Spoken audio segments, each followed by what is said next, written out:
कुछ बहनें अभी सोचती हैं कि क्या हम भी ऐसे विदुषी बन सकते हैं ऋषि ऋषिकाओं की तरह। आप भी बन सकती हो। जीवन को टुकड़ों टुकड़ों में मत समझना। मैं बार बार इस सत्य को कहता हूं।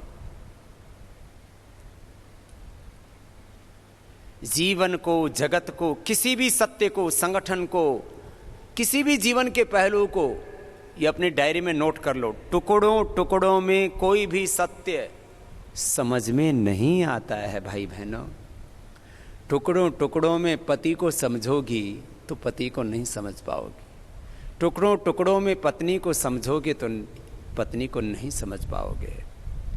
टुकड़ों टुकड़ों में माता पिता को समझोगे तो नहीं समझ पाओगे। टुकड़ों टुकड़ों में अपने बेटा बेटियों को समझोगे, गुरु को समझोगे, गुरु शिष्य परंपरा को समझोगे, योग अध्यात्म को समझोगे, धर्म को, राष्ट्र को, और किसी भी जीवन के सत्य को समझोगे तो तुम खुद ही टुकड़े टुकड़े हो जाओगे। अब कोई पति को समझने लगे कि पति वो जो मुझे केवल जो है शारीरिक सुख देता है, ये तो पति का एक अंश भी नहीं है। पत्नी जो शारीरिक सुख देती है ना भाई, माता पिता खाली जन्म देते हैं, जन्म तो एक पहलू है। जीवन का एक एक पल जुड़ा होता है संबंधों में। गुरु केवल वो जो ज्ञान देता है, ज्ञान देना वो तो गुरु का एक पहलू है। गुरु के जीवन के सैकड़ों, हजारों, लाखों, करोड़ों पहलू होते हैं। समग्रता में गुरु को समझना, गुरु शिष्य परंपरा को समझना, शिष्यत्व को समझना, समग्रता से योग को, आयुर्वेद को, स्वदेशी को समझना, समग्रता से अपने वैदिक संस्कृति को समझना, समग्रता से अपने राष्ट्र को समझना, समग्रता से जीवन को समझना, समग्रता से इस संगठन को भी समझना। हम समग्रता से चीजों को नहीं समझते, इसलिए हमको बहुत आश्चर्य होता है, बहुत करुणा भी आती है कि देखो ये बात को समझ ही नहीं रहा है। क्या बोल रहा है, क्या बोल रही है बहन, क्या कर रहा है ये मेरा भाई, क्या कर रही है मेरी ये बहन, ये तो ठीक समझ नहीं है। तो क्या बोला, इस बात को आप हजारों जगह घटा करके देखना। आप एक बीज जिससे वृक्ष और उससे फिर एक बहुत बड़ा अनंत असंख्य संसार तैयार होता है। एक परमाणु से पूरे ब्रह्मांड के रहस्यों को आप समझ सकते हो, और सारे ब्रह्मांड को देख करके भी आप कुछ भी नहीं देख सकते, अनदेखा कर सकते हो। टुकड़ों टुकड़ों में हम चीजों को समझना चाहते हैं। नहीं भाई, बड़ी दृष्टि विकसित करो। तो मैं कह रहा था, बहुत सी बहनें सोचती हैं क्या हम भी सुमन बहन जी की तरह विदुषी बन सकते हैं और ऐसे अपना जीवन भगवान के लिए जी सकते हैं। जीवन के दो ही स्वरूप हैं, एक श्रेय मार्ग, एक प्रेय मार्ग। श्रेय मार्ग जिस पर हम लोग चल रहे हैं, ये सन्यास का मार्ग है। प्रेय मार्ग गृहस्थ का मार्ग है। और इसको भी दो शब्दों में कहा जाए दूसरी तरह से, तो या तो आप 10-20 लोगों की खुशी के लिए जी सकते हो, ये एक मार्ग है संसार का मार्ग, और या हमारी तरह से आप हजारों, लाखों, करोड़ों लोगों की खुशियों के लिए जी सकते हो, यह है संसार का मार्ग, परमार्थ का मार्ग, भगवान का मार्ग। अब आप चुन लो जो चुनना चाहो। एक तो ये मार्ग है। कुछ ऐसे भी आत्माएं हैं आप में से भी। वैसे इस देश की आबादी करीब 130 करोड़ के पार जा चुकी है, और यदि 10-20 साल नए बच्चे न भी पैदा किए जाएं तो कोई समस्या नहीं है, इतनी आबादी हिंदुस्तान में है। लेकिन व्यक्ति मानता कहाँ है?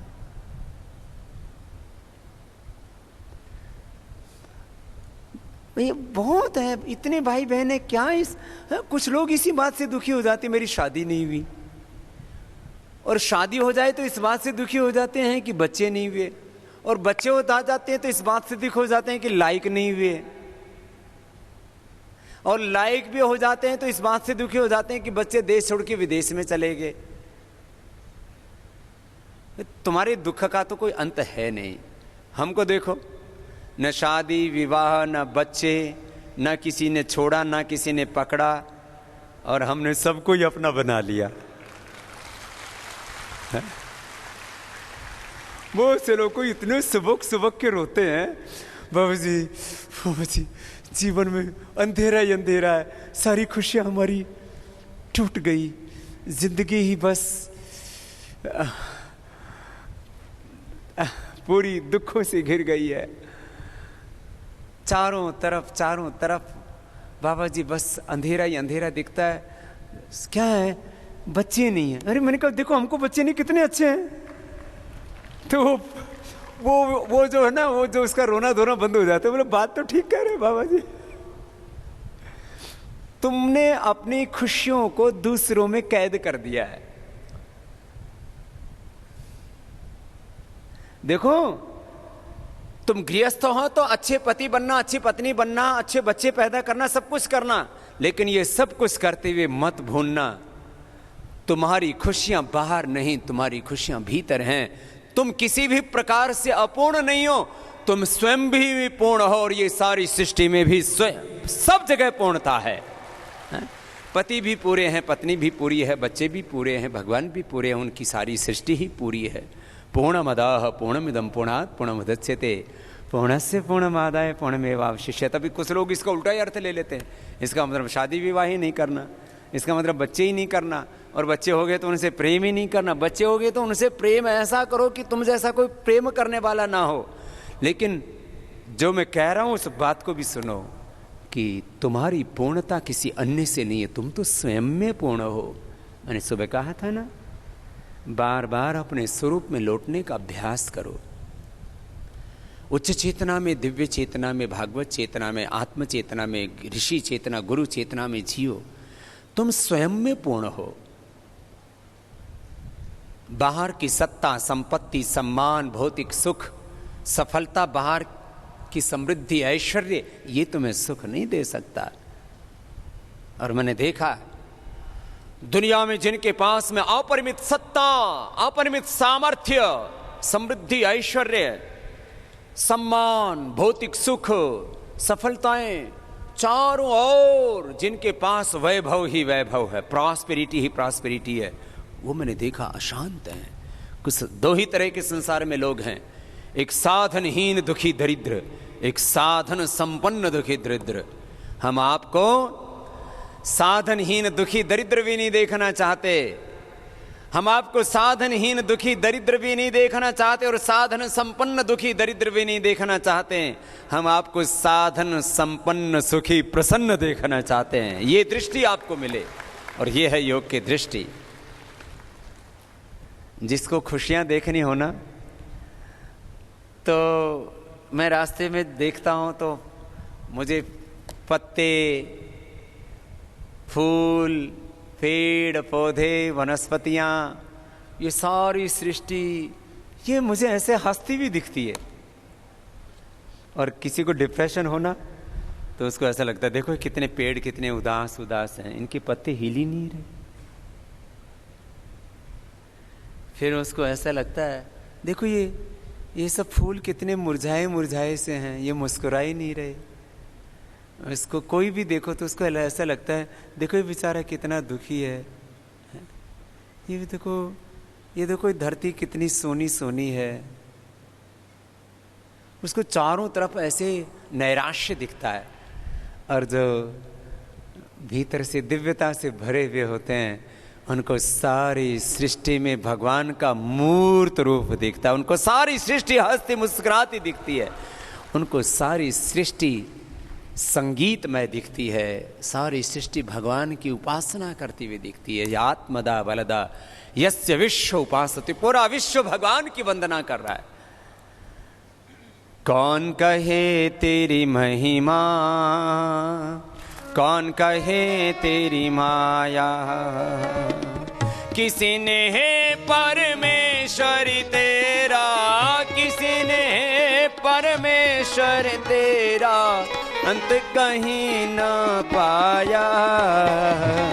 कौन कहे तेरी महिमा, कौन कहे तेरी माया, कौन कहे तेरी महिमा, कौन कहे तेरी माया।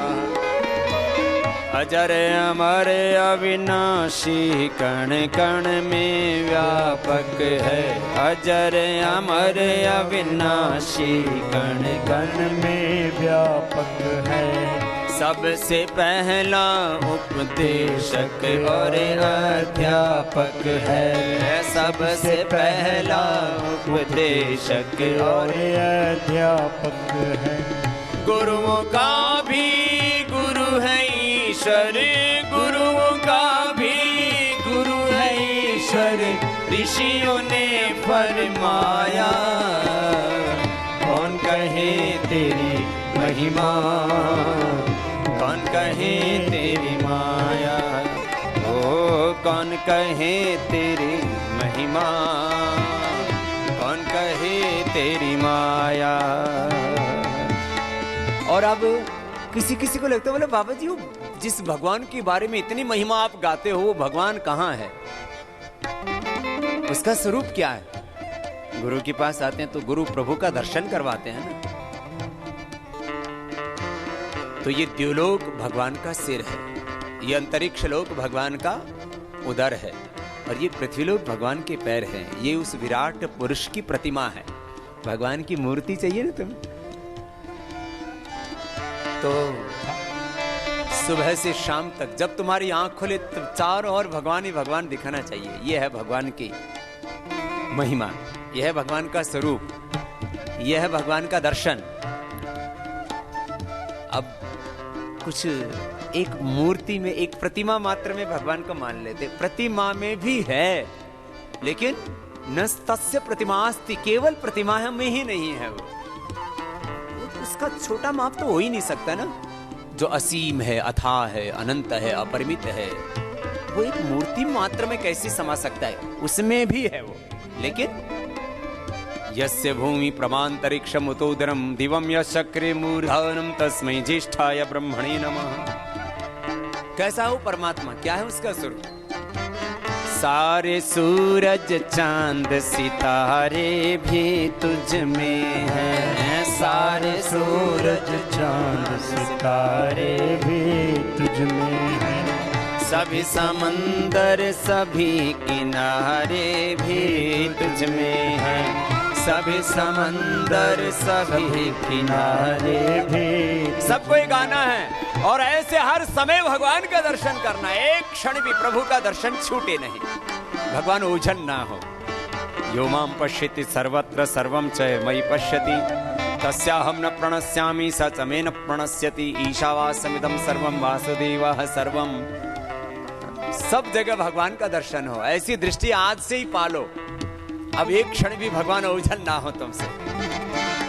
ओ सारे सूरज चांद सितारे भी तुझ में हैं, सारे सूरज चांद सितारे भी तुझ में हैं। सभी समंदर सभी किनारे भी तुझ में हैं, सभी समंदर सभी किनारे भी तुझ में। सृष्टि के अंदर बाहर तू, सृष्टि के अंदर बाहर तू एक समान समाया। कौन कहे तेरी महिमा, कौन कहे तेरी माया, कौन कहे तेरी महिमा, कौन कहे तेरी माया। किसी ने है परमेश्वर तेरा, किसी ने है परमेश्वर तेरा अंत कहीं न पाया।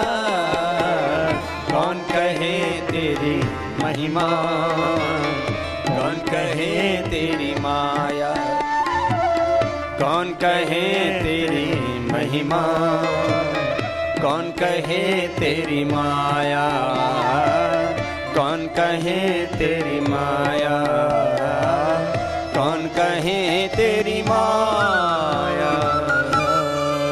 कण कण में जो रमा है, हर दिल में है समाया। कण कण में जो रमा है, हर दिल में है समाया। उसकी उपासना है, उसकी उपासना है, कर्तव्य है बताया। कण कण में जो रमा है, हर दिल में है समाया। कण कण में जो रमा है, हर दिल में है समाया। दिल सोचता है खुद वो कितना महान होगा। दिल सोचता है खुद वो कितना महान होगा, कितना महान होगा। इतना महान जिसने संसार है बनाया। इतना महान जिसने संसार है बनाया। उसकी उपासना ही, उसकी उपासना ही, कर्तव्य है बताया। कण कण में जो रमा है, हर दिल में है समाया। कण कण में जो रमा है, हर दिल में है समाया। फिर कहाँ रहता है? अपने ही अंतर हृदय में रहता है। और कुछ भी करते हैं तो अंदर से आवाज भी देता है, गलत काम करने से परमात्मा रोकता है, ऐसा मत कर बेटा। कभी कभी हम शरीर की कामनाओं, शरीर की बायोलॉजिकल डिजायर्स, मानसिक कामनाओं में, इच्छाओं में भगवत इच्छा को भूल जाते हैं। आत्मा तो सबका शुद्ध पवित्र ही है, इसलिए कहते हैं अपने आत्मा से जुड़े रहो। आत्मा वारे द्रष्टव्य श्रोतव्य मंतव्य निधिध्यासितव्य। यह है आत्मा की आवाज, आत्मा की पुकार जो सबके भीतर उठती है। दृष्ट्वा रूपे व्याकरोत् सत्यानृति प्रजापति अश्रद्धाम नृते दधा श्रद्धाम सत्य प्रजापति। तो आत्मा में जो परमात्मा की उठे आवाज, उसको अनसुना मत करना। एक बार भी आत्मा में परमात्मा की जो पुकार उठती है उसका अनादर मत करना, फिर जीवन में तुम कभी टिक ही नहीं सकते। ये सारे वेद का भेद आपको बता दिया। बस आपको चारों वेद पढ़ लो तो बहुत अच्छी बात है, नहीं तो तुम्हारे भीतर का यही वेद का भेद है। हर वक्त बन के साथ रहता है साथ सबके। हर वक्त बन के साथ रहता है साथ सबके, रहता है साथ सबके। नादान पथिक उसको तू जानने न पाया। नादान पथिक उसको तू जानने न पाया। उसकी उपासना है, उसकी उपासना है, कर्तव्य है बताया। काने काने में जो रमा है, हर दिल में है समाया। काने काने में जो रमा है, हर दिल में है समाया। कण कण में जो रमा है, हर दिल में है समाया। हर दिल में है समाया, हर दिल में है समाया। बोलिए सच्चिदानंद भगवान की जय। भारत माता की जय। सत्य सनातन वैदिक धर्म की जय। तो ऐसे अपने भीतर भगवान के प्रति अनन्य अखंड आस्था, बस मैं भगवान का ही मूर्त रूप हूँ, भगवान का ही स्वरूप हूँ और भागवत कार्य करने के लिए इस धरती पर मेरा जन्म हुआ है। देखो, एक है हमारा जीवन का गौण कार्य है, एक है मुख्य कार्य, एक है सामान्य धर्म। ये जो परिवार धर्म है, ये गृहस्थ धर्म है, व्यापार धर्म है, संसार के जितने भी धर्म हैं ये भौतिक धर्म है। सबसे बड़ा है हमारा अध्यात्म धर्म। सबसे बड़ा धर्म क्या है? यद्यपि जब राष्ट्र की दृष्टि से कहा जाता तब बोला जाता है राष्ट्र धर्म सबसे बड़ा धर्म है, वो भी भौतिक धर्म के अंतर्गत ही है। उससे भी बड़ा धर्म है अध्यात्म धर्म, योग धर्म, सेवा धर्म, भागवत धर्म इसको बोला जाता है। तो यदि 10-20 लोगों की खुशियों के लिए जीवन बीत जाता है वो भी अच्छा है, किसी को दुख तो नहीं दे रहे हैं। और यदि किसी को हमारी तरह हजारों लाखों करोड़ों की खुशियों के लिए, समष्टि की खुशी के लिए, भगवान के लिए जीवन जीना हो तो हमारी तरह से सन्यासी बन जाना, उनका भी पतंजलि योग पीठ में स्वागत है। जो भी आए, हम सन्यास परंपरा को भी चला रहे हैं और हम सदगृहस्थ तैयार हों, सात्विक ब्रह्मचारी, सात्विक गृहस्थ, सात्विक वानप्रस्थी, सात्विक सन्यासी तैयार हों। तो ऐसी परंपरा में हमारे बहुत भाई बहन तैयार हो रहे हैं, यहाँ सैकड़ों भाई बहन तैयार हो रहे हैं। फिर आप सात्विक कार्यकर्ता, सात्विक गृहस्थ, मुक्त संगो अनहमवादी धृति उत्साह समन्विता सिद्ध्य सिद्ध्यो निर्विकार करता सात्विक उच्यते, ऐसा सात्विक कार्यकर्ता बनना है आपको। तो ये तो भगवान के मार्ग पर चल के अपना गृहस्थ का जीवन ना जी के भगवान को ही अर्पित कर दिया। अब ये दो हमारे ऐसे भाई हैं जो गृहस्थ में भी रह करके सन्यासी जैसे ही हैं। देखो, बिना शादी विवाह किए घर छोड़ना बड़ा अपेक्षाकृत फिर भी आसान है। शादी विवाह होने के बाद सांसारिक दायित्वों को निभाते हुए फिर घर छोड़ना ये बड़ा कठिन है। तो हमने भाई राकेश जी और जयदीप जी का, भाई जयदीप जी ये गृहस्थ हो चुके थे, इनकी पत्नी भी डॉक्टर है, ये भी डॉक्टर है, अपना बिजनेस भी करते थे, अपना हॉस्पिटल भी चलाते थे, क्लिनिक चलाते थे। वो सब छुड़ा करके और माने देखो कुछ ना हो और फिर कुछ छोड़ देना, वो तो त्याग है ही। और सब कुछ होते हुए सब कुछ छोड़ करके पूरा जीवन गुरु आज्ञा में भगवान के लिए, देश धर्म संस्कृति और सेवा के लिए लगा देना, ऐसे भाई जयदीप जी को बहुत बहुत आशीर्वाद है। इनकी धर्मपत्नी भी इस कार्य के लिए पूरी संकल्पित है कि हमारा ये जीवन भगवान के लिए, सेवा के लिए।